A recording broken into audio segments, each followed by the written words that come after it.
this week's episode of The Wire Wrap.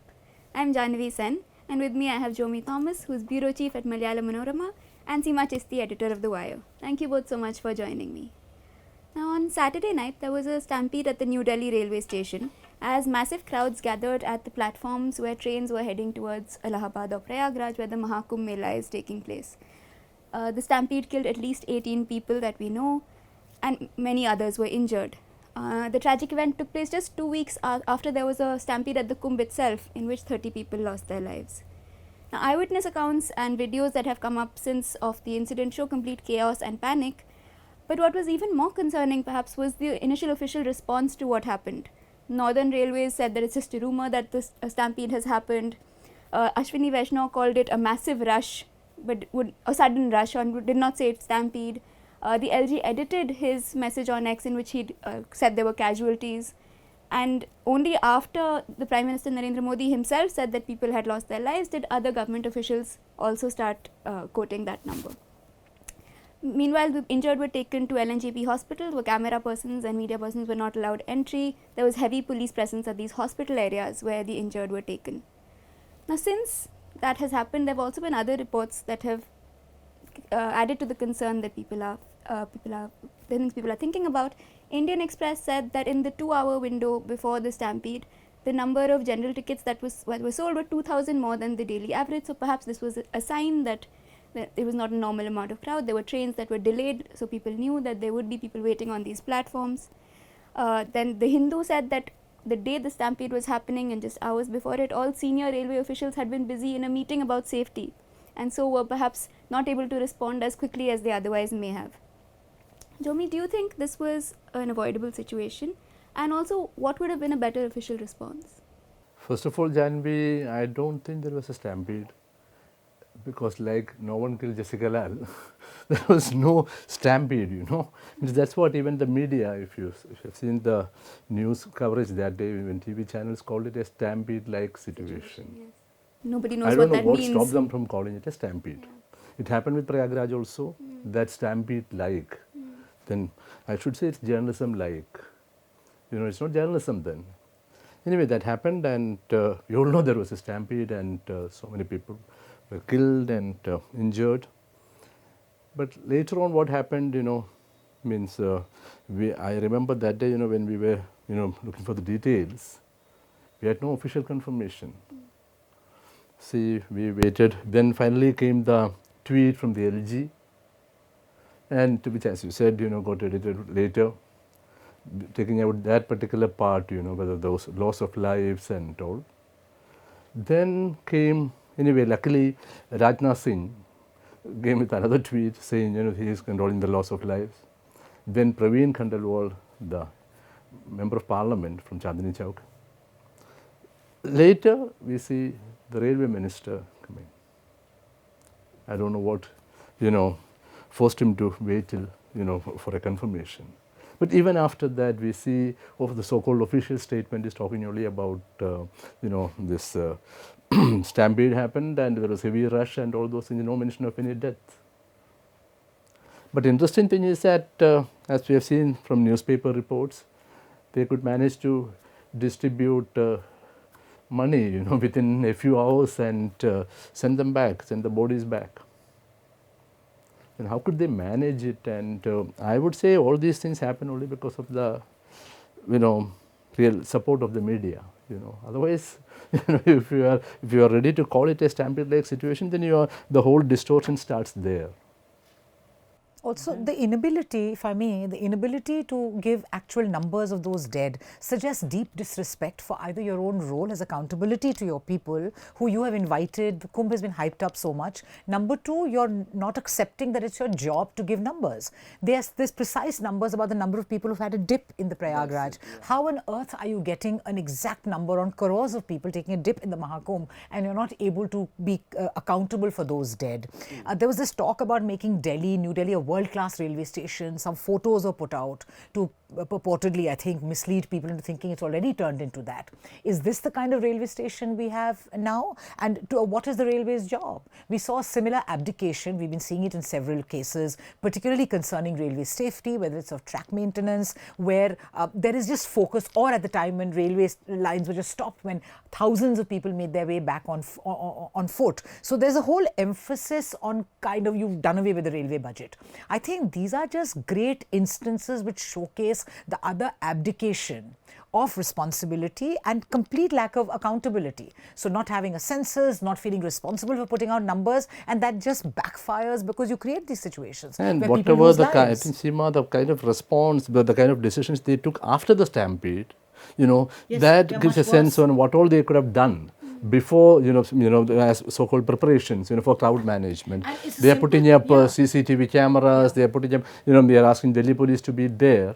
And you have paramilitaries apparently were everyone also is called in. there. So if you know that 5.5 crore people are taking a dip, you should do some back. That's what the whole business of being in government is of allowing for proper management of those that it's not a situation. surprise event. Exactly, it was not an unforeseen. And there's these choice of words: unfortunate incident, trying to make it out like like something God sent. This is not. These are man-made, government-created disasters which result in a loss of lives and an utter not caring about the consequences. And interesting, I think, I was waiting for another statement that I thought they would also say that after the stampede in Prayagaraj, in this New Delhi stampede, it happened during Nehru's time also. That's how, that's a normal narrative now. Yes. No? I want to go back to something you said about releasing numbers and the time it took. We saw a similar thing happen 2 weeks ago when the stampede happened at the Kumbh itself. It took hours for any sort of official confirmation on casualties, and then the numbers started trickling in slowly. Meanwhile, of course, reporters there and all were reporting. I think the Reuters was the first to confirm deaths had taken place, but none of that came from the government for the first more than 10 hours, I think, after the stampede. Seema, you have written an article recently about this government's relationship with data and how obfuscation is very much the agenda. It's not an accident, it's not inefficiency, it's the plan. Could you talk a little bit more about that? Yeah, I mean, as I kind of mentioned and we all discuss, etc., there were 3 areas particularly where I found that the obfuscation of numbers is central to your politics. And it is not like a generic statement that you dislike data. That is also there. That, mythification, you can have green smoke. You're almost like magicians creating, I just want music and some smoke and not the data. But essentially, if you look at population, this whole kind of crazy a position on the population of India, where senior government ministers, chief ministers talk about rapidly multiplying Muslims, they mean, and asking Hindus to produce more babies, etc. You talk about a situation of differential fertility rates. But if you only had the census, you would realize that India is now not facing a explosion situation, which Mr. Modi spoke about on Independence Day in 2019 as an alarming population explosion situation. Nirmala Sitharaman just last year put out a committee to talk about the explosion. But no, India needs to plan its aging cohort. So the whole rightward bulge that's happening now with the aging people, but if they acknowledge this data, then that entire politics, which is central to their politics of fear, creating divisions and talking about differential fertility rates, goes for a toss.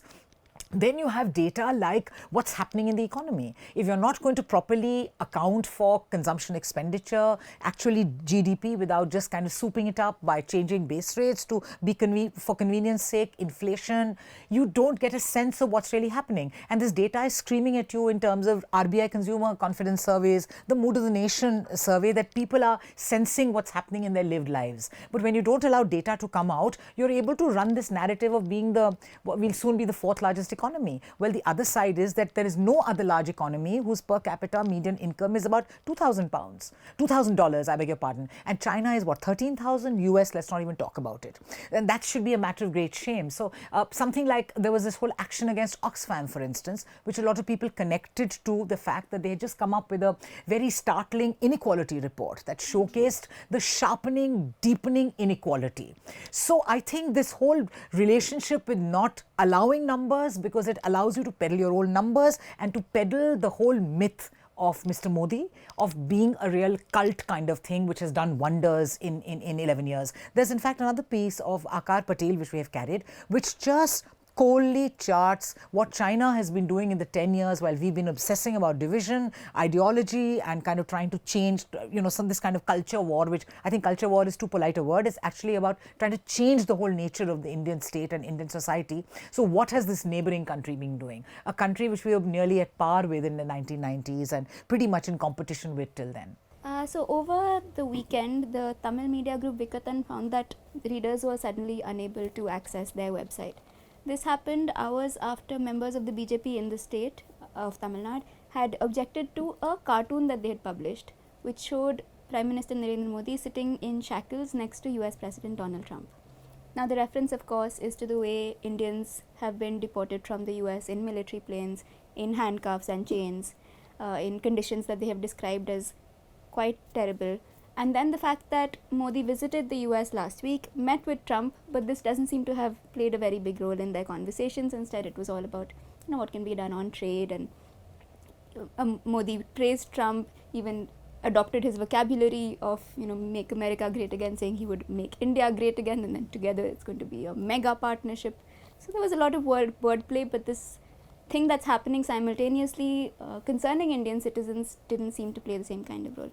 But to go back to the Vikatan website, the group was not given any sort of intimation before it suddenly became inaccessible. They received a notice from the INB ministry after the fact, saying that they've received a blocking order because of some content and that the group should respond.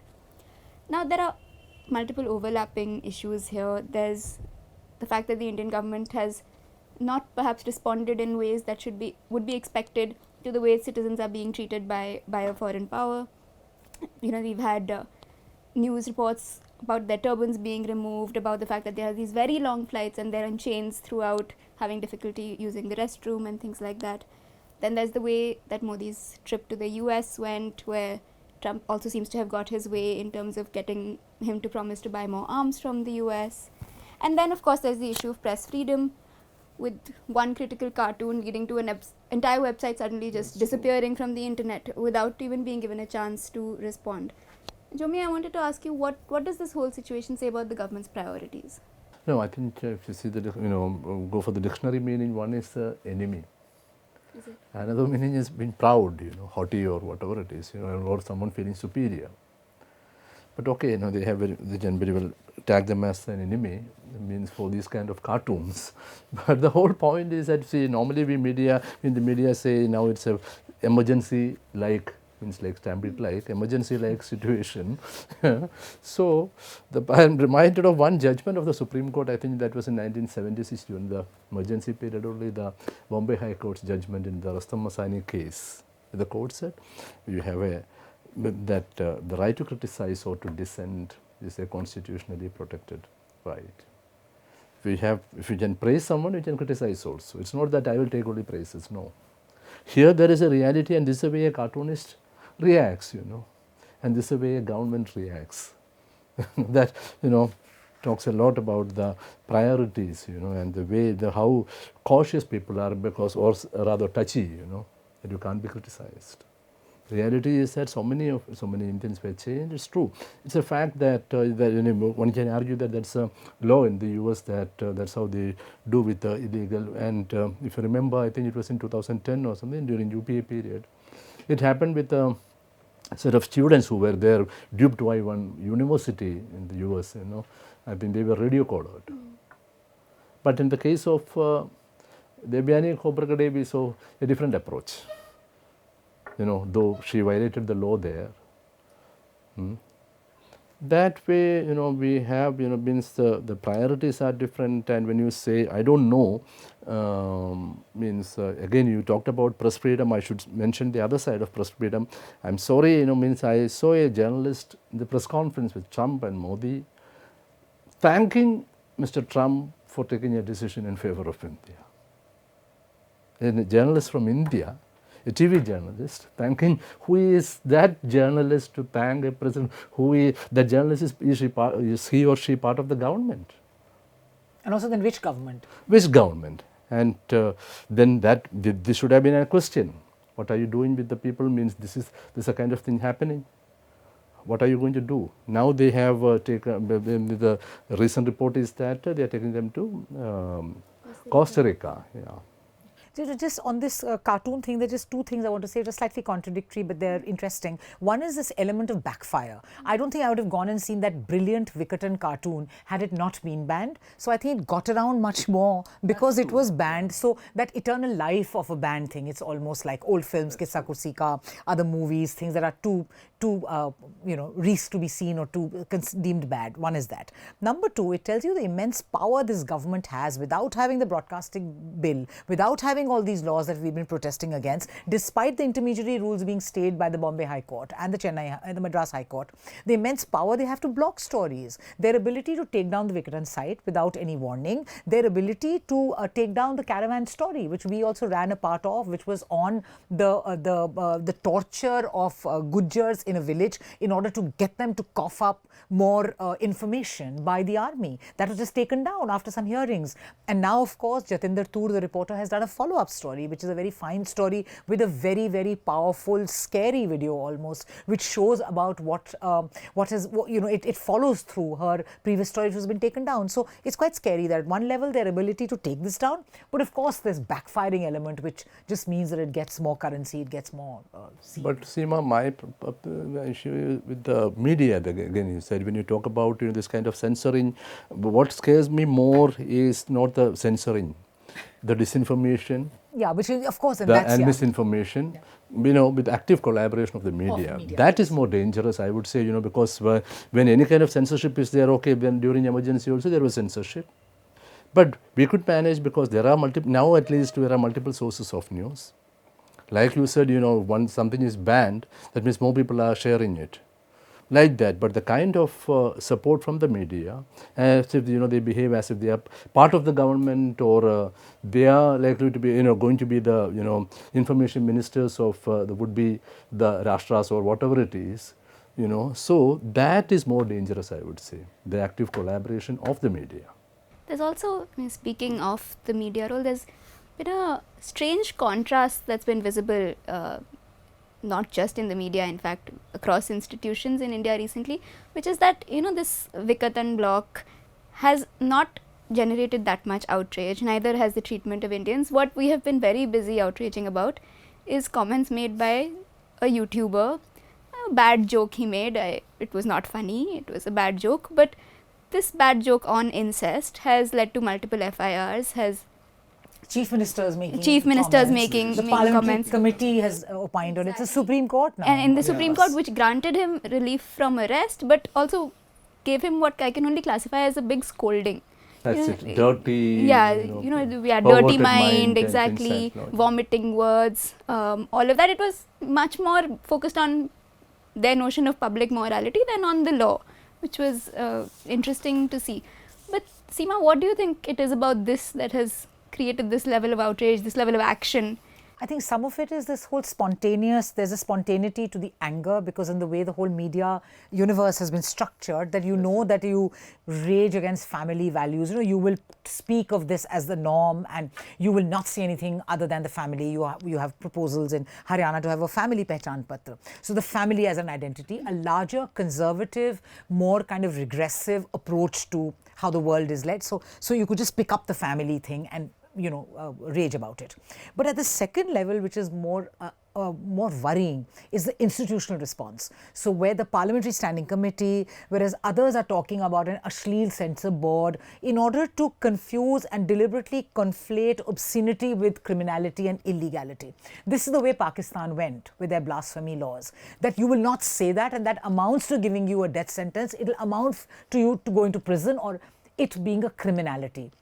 Ranveer Allahabadia can be rubbished for bad humor, terrible jokes. It should not be done. But to make that something, and the Supreme Court, I think, is really worrying, because it went beyond a scolding. They have called for a law that acts against obscenity. Yeah, and there's a reason why Article 19(1)(a), other laws also, including our intermediary rules, 69A of the IT Act, does not count as for obscenity as grounds for taking something down. So I think kind of the Supreme Court speaking of wanting this, etc., is what is really worrying for where we're going as a society. Number two, it is the job of free speech to not be protected because it's popular.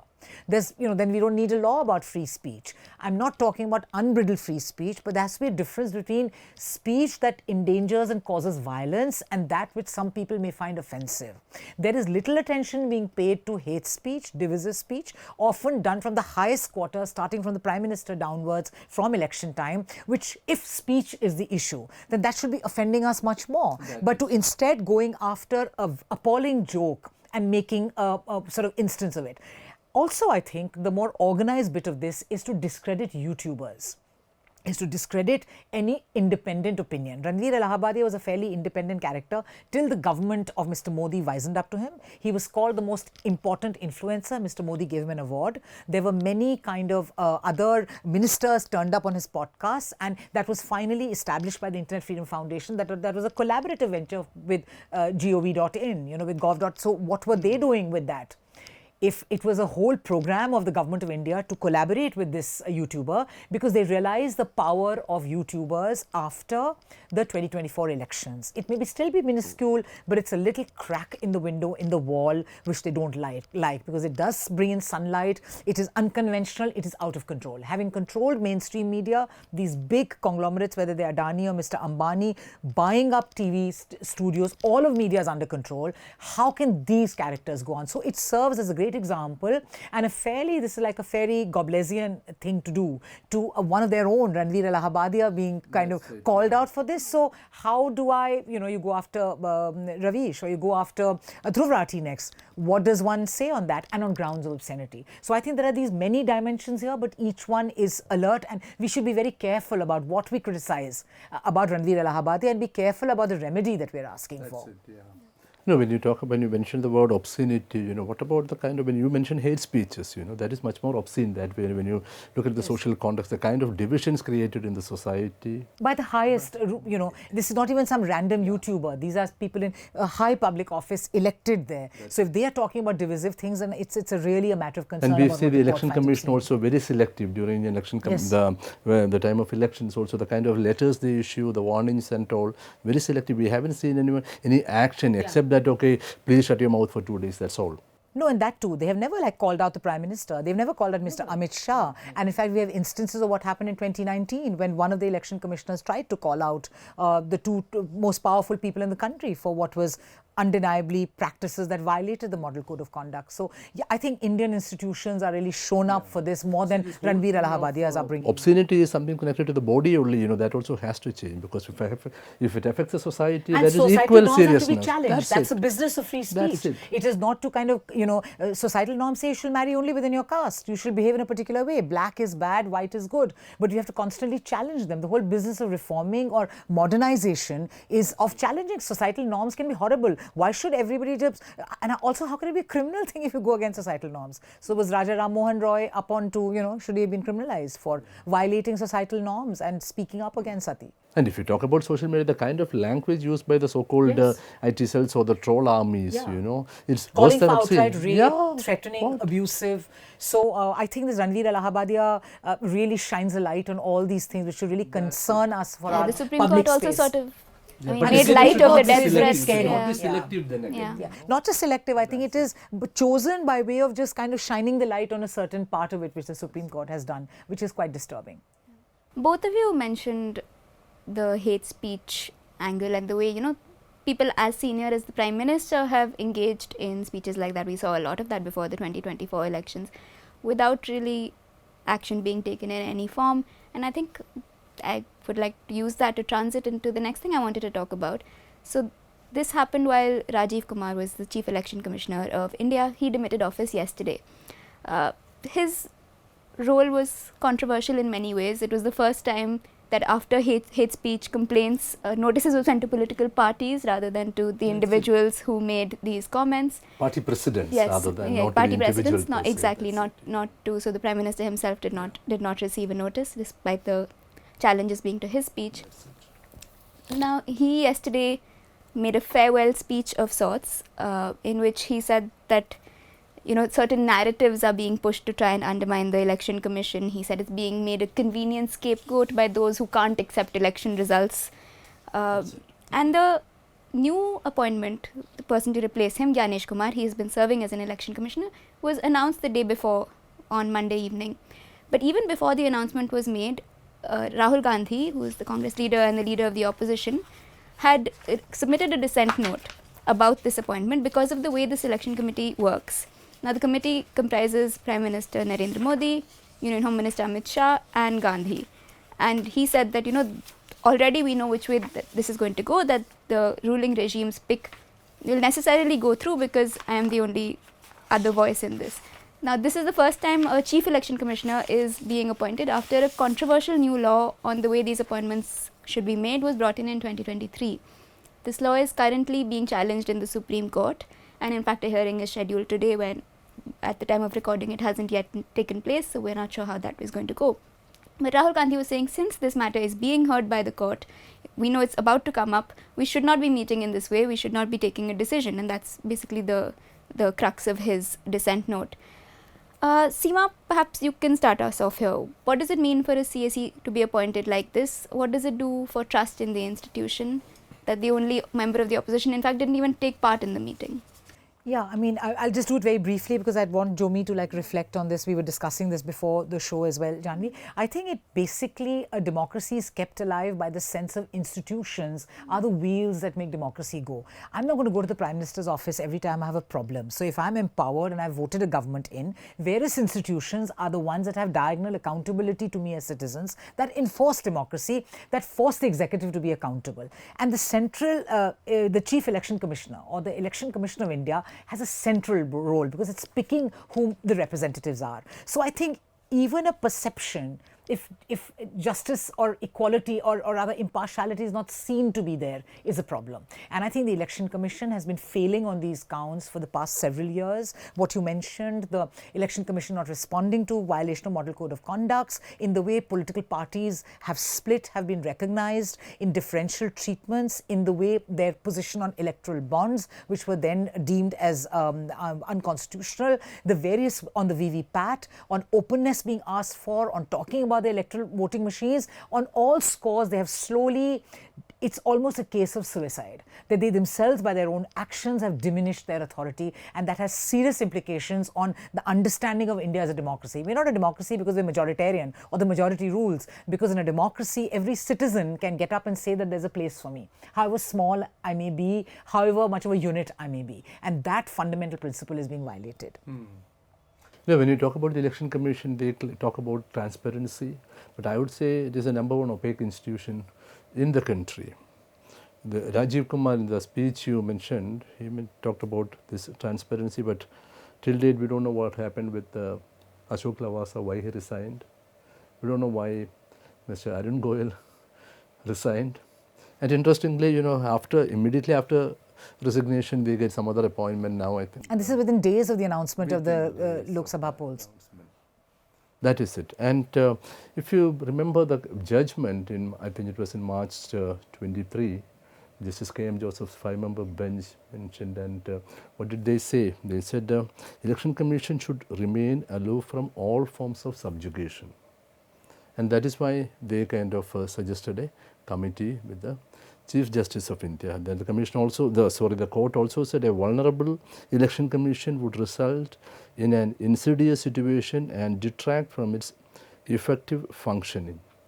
Democracy can succeed only when stakeholders work on it to maintain the purity of the election process.